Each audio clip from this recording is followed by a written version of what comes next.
Vice President Mike Pence has done a pretty good job of just kind of staying in the shadows throughout the entire Trump administration. But this week, he has decided that he can stay hidden no longer, and he's actually traveling out to the Midwest to go on basically a Donald Trump apology tour / damage control mission. During Mike Pence's little trip, he's going to be visiting Kansas City, Cedar Rapids, and Chicago. And he's going to meet with people who have been directly affected by Donald Trump's trade wars. But don't worry, he's not actually going to go out there and meet with the farmers who are losing their livelihoods. No, he's going to meet with wealthy Republican donors who are concerned that the trade wars could eventually affect their livelihood. So at a time when we're getting stories on a daily basis about Trump supporters in the Midwest feeling betrayed by this administration, their pleas are falling on deaf ears, was a direct quote from one of them from a recent Detroit News article. Pence isn't meeting with those people.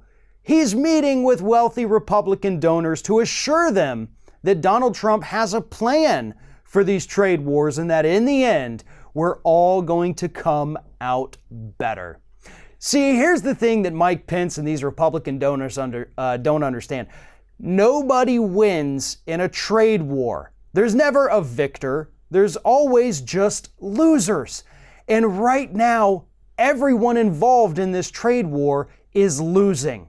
But nobody is losing it worse than Republican voters.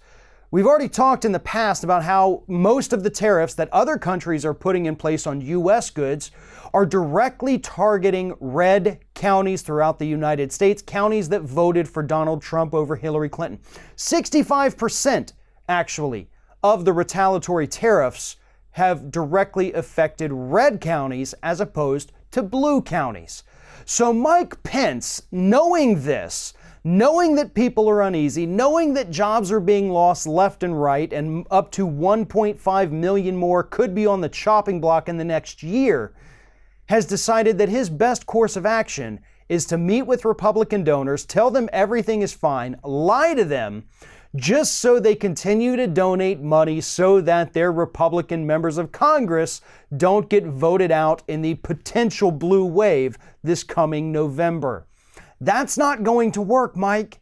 You see, here's the thing about economic policies, right? When it does start directly affecting you and you know who did it, you really can't go out there and pay for $10 million worth of ads telling those same people that it didn't happen because they know it did, because they lived it. So if you really want to do some damage control for Donald Trump and the Republican Party, my suggestion is that you get out of those fancy, swanky little boardrooms, put on some work boots, walk out into the fields, and actually meet the people who are losing their livelihoods as a result of your boss's policies.